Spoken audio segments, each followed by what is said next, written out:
सम्यक संबुद्ध ने संसार की सभी बुराइयों और कष्टों का मूल कारण जान लिया है। उन्हें इससे मुक्त होने का उपाय भी ज्ञात है। बुद्ध उन्हें सुख प्रदान करेंगे जो उदास हैं, जो दुख से पीड़ित हैं। वह उन्हें शांति प्रदान करेंगे जो युद्ध से त्रस्त हैं। वह उन्हें साहस देंगे जिनका दिल टूट चुका है।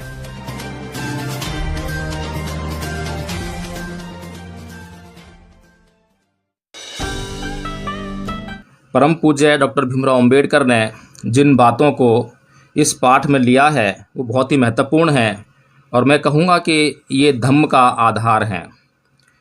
धम्म का आधार है चित्त, और धम्मपद की जो पहली दो गाथाएं हैं उनको आधार बनाते हुए परम पूज्य बाबा डॉक्टर भीमराव अंबेडकर ने इस पाठ में इन बातों का जिक्र किया है। तो धम्मपद की जो पहली गाथा है कि मनोपबंगमा धम्मा मनोसेठा मनोमया मनसा च पदुठेन भासती वा करोति वा ततो नंग दुखमनवेत्ति चक्कं वह बहतु पदंग। और दूसरी गाथा है कि मनोपबंगमा धम्मा मनोसेठा मनोमया मनसा च पसनेन भासती वा करोति वा ततो नंग सुखमनवेत्ति छाया व अनपायनी। ये दोनों गाथाएं मन पर आधारित हैं और आपने पढ़ा कि इस पाठ में बाबा साहेब जब मन की बात कर रहे हैं कि मन को सुसंस्कृत बनाना है। केवल संस्कृत बनाने से काम नहीं चलने वाला है, सुसंस्कृत बनाना है। सुसंस्कृत मन कैसा होता है और उसके जो परिणाम हैं वो क्या होते हैं, इस बारे में तथागत बुद्ध ने धम्मपद में ही कहा है कि न तंग माता पिता कैयरा अये वापी च यातका सम्मा पड़ी हितंग चित्तंग सेसो नंग ततो करे। यानी कि जितनी भलाई आपके माता पिता आपके जीवन में नहीं कर सकते हैं, उससे कहीं अधिक भलाई हमारा अच्छी दिशा में लगा हुआ चित्त कर देता है। तो इसलिए हमें अपने मन पर जितना अधिक हो सके उतना नियंत्रण स्थापित करने का प्रयास करना चाहिए, क्योंकि पहली गाथा में जिस प्रकार से भगवान बुद्ध कह रहे हैं कि यदि मन में अच्छे विचार हैं, मन प्रसन्न है, या मन में अच्छे विचार नहीं होने के कारण मन जो है दुखी है, तो जो हमारे कर्म हैं वो उसके अनुरूप होने वाले हैं। और यदि कोई दुखी मन से कोई बात करता है, कहता है, तो दुख जो है उसका उसी तरह से पीछा करता है जैसे कि बैलों का जो पीछा, जो गाड़ी होती है उसके जो पहिए होते हैं वो उसका पीछा करते हैं बैलों का। इसी प्रकार से जो दूसरी गाथा है उसमें छाया का उदाहरण दिया है कि यदि कोई व्यक्ति प्रसन्न मन से कोई बात कहता है, कोई काम करता है, तो सुख उसका पीछा उसी तरह से करता है जिस प्रकार से व्यक्ति की छाया। यहाँ पर जो है ये हमें समझना चाहिए बहुत विशेष रूप से। हालांकि जो ये चैप्टर है यहाँ पर बुद्ध ने जिन बातों को स्वीकार किया है उनकी बातों को लेकर है। तो जो मन की जो बात है, मैं मन पर थोड़ा सा बोलना चाह रहा था क्योंकि बहुत इम्पोर्टेंट है कि जो पहली गाथा में जो गाड़ी का उदाहरण दिया है और दूसरी गाथा में छाया का उदाहरण दिया है, जहाँ तक मैं समझ पाता हूँ दोनों में अंतर रखने का जो कारण रहा होगा वो यही होगा कि दुख हमारे जीवन में बोझ के समान होता है। जिस प्रकार से जो गाड़ी है, गाड़ी के पहिए हैं और उनके ऊपर जो पूरी गाड़ी का जो बोझ है और उन बोझों को खींचने का काम बैल करते हैं, तो पूरी गाड़ी का जो भार है उसको उन्हें जो है वो सहन करना पड़ता है। ये दुख स्वरूप है। इस प्रकार से हमारे जीवन में जो कष्ट हैं, जो दुख हैं, वो इस भार के समान है। बहुत भारी, बहुत बोझिल लगते हैं और हर पल हमें कष्ट देते हैं। वह हमें कभी भी किसी भी पल हमें अच्छे नहीं लगते हैं। इसी प्रकार से जो दूसरी गाथा में जो छाया का उदाहरण दिया है, आपने खुद से महसूस किया होगा कि आपको छाया का भार कभी महसूस नहीं होता। और हमारे जीवन में जो सुख है वो इसी प्रकार से हल्का होता है कि हम बहुत कम समय उसको जो महसूस कर पाते हैं। अभी हम सुख की अनुभूति कर रहे हैं, अगले ही पल पता। उनकी शिक्षा की पहली विशेषता इस बात को मानने में है कि मन ही सभी चीज़ों का केंद्र बिंदु है। मन सभी प्रवृत्तियों का पूर्वगामी है। वह उन पर अधिकार रखता है, उन्हें उत्पन्न करता है। यदि मन को वश में कर लिया जाए तो सभी प्रवृत्तियाँ वश में हो जाती हैं। मन ही सभी प्रवृत्तियों का प्रधान है। मन ही सभी प्रवृत्तियों का अगुआ है। उन्हीं मानसिक प्रवृत्तियों द्वारा मन बना हुआ है। इसलिए सबसे पहले मन को सुसंस्कृत करने में ध्यान देना है। उनकी शिक्षाओं की दूसरी विशेषता यह है कि मन ही उन सब अच्छाइयों और बुराइयों का मूल स्रोत है जो हमारे भीतर उत्पन्न होती हैं और जिनका हमें शिकार होना पड़ता है। जो कुछ भी बुराई के बारे में है, जिसका बुराई से संबंध है, जो बुराई से समन्वित है, वह सब मन की ही उपज है। जो कुछ भी अच्छाई है, जिसका अच्छाई से संबंध है, जो अच्छाई में समन्वित है, वह सब मन की ही उपज है। यदि कोई बुरे मन से कुछ भी बोलता या करता है तो दुख उसके पीछे पीछे ऐसे ही हो लेता है जैसे गाड़ी के पहिए गाड़ी को खींचने वाले बैलों के पैरों का पीछा करते हैं।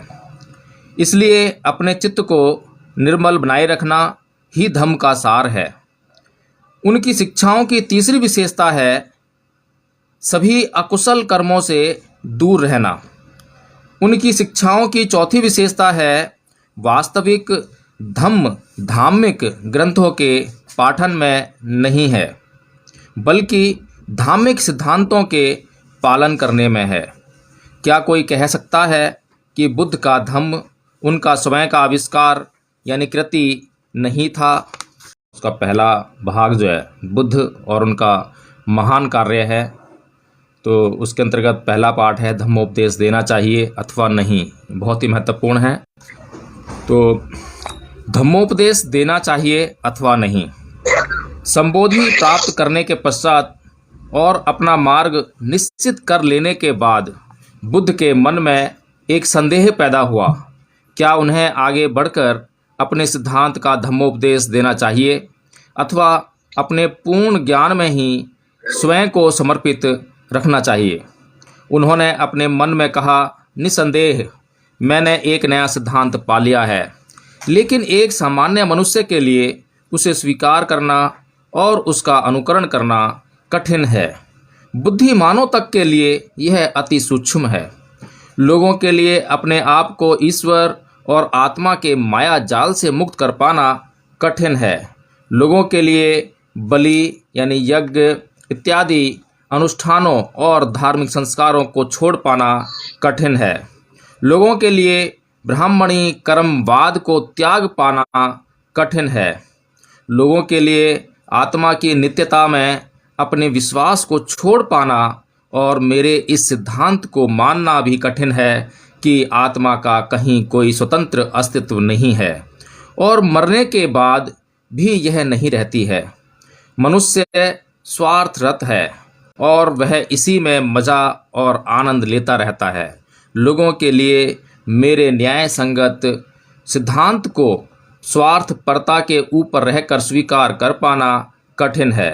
यदि मैं अपने सिद्धांत का उपदेश दूं और दूसरे इसे समझ ना सकें अथवा इसका गलत अर्थ लगा लें और इसे स्वीकार न करें अथवा स्वीकार करके तदनुसार आचरण न कर सकें, तो इससे दूसरों को भी व्यर्थ की थकावट होगी और मुझे भी व्यर्थ की परेशानी होगी।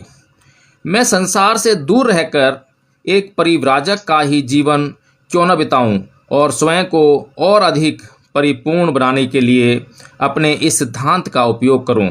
उन्होंने मन ही मन प्रश्न किया, मैं कम से कम अपना कल्याण तो कर ही सकता हूं। इस प्रकार विचार करने पर बुद्ध का मन धम्मोपदेश करने की ओर नहीं निष्क्रियता की ओर मुड़ गया। तब यह जानकर कि बुद्ध के मन में क्या विचार उठ रहे हैं, सहमपति ने सोचा, वास्तव में संसार का नाश होने जा रहा है। वास्तव में संसार विनाश को प्राप्त होने वाला है यदि सम्यक संबुद्ध निष्क्रिय हो जाते हैं और अपना धम्मोपदेश नहीं देते हैं। इस प्रकार चिंतित होकर सहमपति अपना प्रदेश छोड़कर बुद्ध के पास आए। अपने वस्त्र को एक कंधे पर रखकर वह नीचे झुके और हाथ जोड़कर बोले, आप अब सिद्धार्थ गौतम नहीं हैं, आप बुद्ध हैं, आप सम्यक संबुद्ध हैं। आप तथागत हैं। आप संसार को प्रबुद्ध करना कैसे अस्वीकार कर सकते हैं? आप गलत मार्ग पर चल रहे लोगों की रक्षा करना कैसे अस्वीकार कर सकते हैं?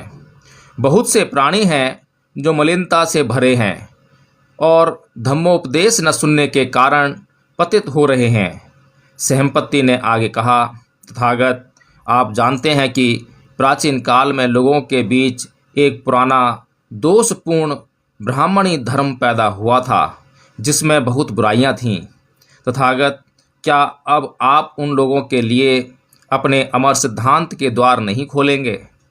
जैसे कोई एक पथरीले पर्वत के शिखर पर खड़ा हुआ अपने चारों ओर नीचे खड़े हुए लोगों को देखता है, उसी तरह पैया यानी प्रज्ञा के शिखर पर पहुँचे हुए दुख मुक्त तथागत नीचे की ओर उन लोगों की ओर देखें जो दुख के सागर में डूबे हुए हैं। हे नायक, हे युद्ध विजेता, हे सार्थवाह, हे जन्म चक्र से मुक्त संसार की ओर अग्रसर हों और उससे विमुख ना हों। हे तथागत, आप अपने करुणामयी स्वभाव से मनुष्यों को सद्धम का उपदेश दें। बुद्ध ने उत्तर दिया, सहम्पति, यदि मैंने धम्मोपदेश देने का संकल्प नहीं किया तो इसका कारण यह है कि मैंने उत्पीड़न का अनुभव तो किया है, किंतु मेरे धम्म सिद्धांत को लोग समझ नहीं पाएंगे। यह जानकर कि संसार में इतना अधिक दुख है, बुद्ध ने यह अनुभव किया कि सन्यासी की तरह हाथ पर हाथ रखे बैठे रहना और स्थिति को यथावत रहने देना उनके लिए ठीक न होगा। उन्होंने तपश्चर्या को व्यर्थ पाया। संसार से भाग खड़े होना बेकार था। एक तपस्वी के लिए भी संसार से भाग खड़े होना संभव नहीं है। उन्होंने अनुभव किया कि संसार से भाग खड़े होना आवश्यक नहीं है। आवश्यकता इस बात की है कि संसार को बदलकर इसे और अच्छा बनाया जाए। बुद्ध ने अनुभव किया कि उन्होंने संसार का त्याग इसलिए किया था कि वहाँ इतना अधिक संघर्ष है जिसके परिणाम पीड़ा और दुख हैं और जिनका उनके पास कोई इलाज नहीं था।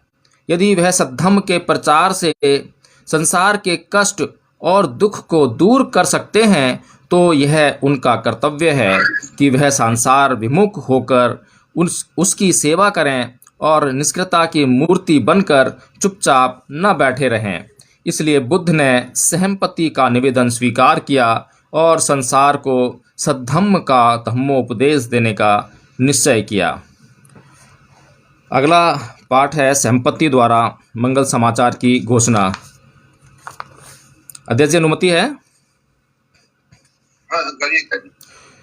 तब यह सोचकर कि मैं प्राणियों को धम्मोपदेश देने के लिए बुद्ध को प्रेरित करने में सफल हो गया हूँ, सहम्पति बहुत प्रसन्न हुए। उन्होंने बुद्ध को नमन किया, उनकी प्रदक्षिणा की, देखा और विदा हो गए। लौटते समय मार्ग में वह यह घोषणा करते जा रहे थे, प्रसन्नता के इस प्रवाह का आनंद मनाओ। हमारे सम्यक संबुद्ध ने संसार की सभी बुराइयों और कष्टों का मूल कारण जान लिया है। उन्हें इससे मुक्त होने का उपाय भी ज्ञात है। बुद्ध उन्हें सुख प्रदान करेंगे जो उदास हैं, जो दुख से पीड़ित हैं। वह उन्हें शांति प्रदान करेंगे जो युद्ध से त्रस्त हैं। वह उन्हें साहस देंगे जिनका दिल टूट चुका है। जो पददलित हैं और उत्पीड़ित हैं, उन्हें वह विश्वास और आशा प्रदान करेंगे।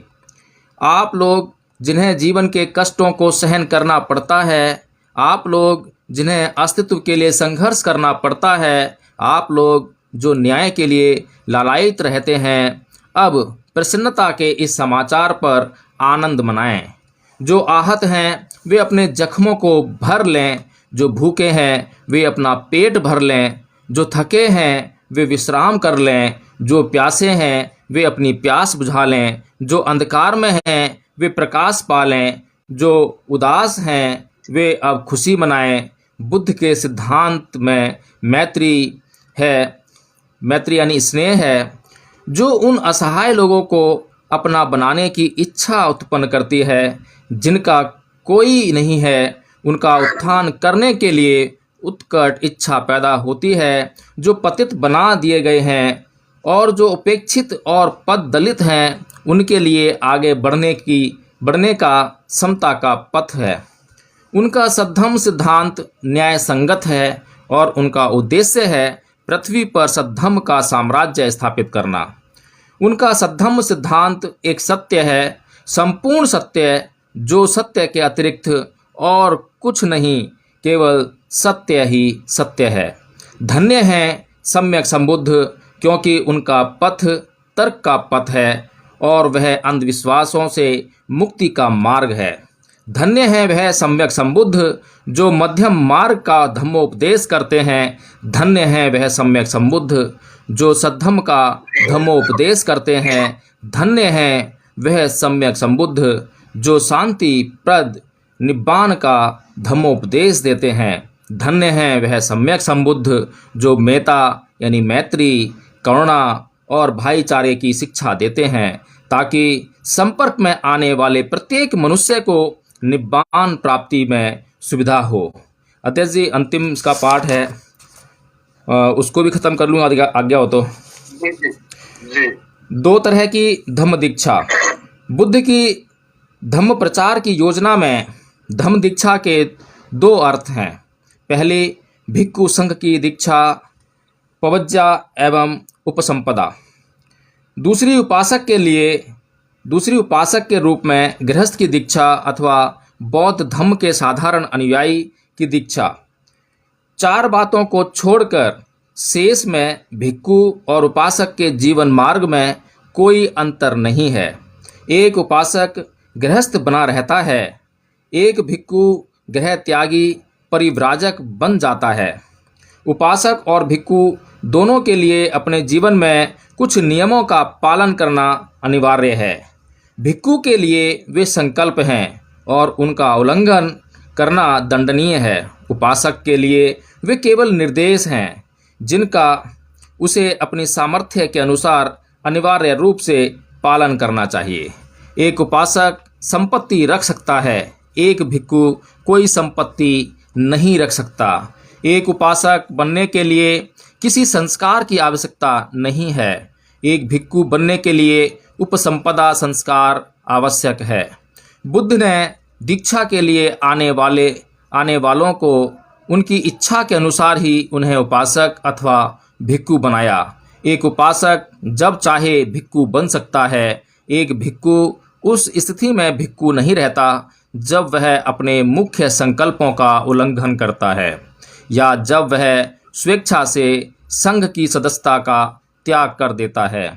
यह नहीं समझना चाहिए कि बुद्ध ने केवल उन्हें ही दीक्षित किया जिनके नाम आगे के पृष्ठों में आए हैं। कुछ उदाहरण चुने गए हैं जो केवल यह दिखाने के लिए हैं कि अपने संघ में दीक्षित करने अथवा अपने सद्धम्म का धम्मोपदेश देने के संबंध में बुद्ध किसी की जाति अथवा उसके स्त्री या पुरुष होने में कोई अंतर नहीं करते थे।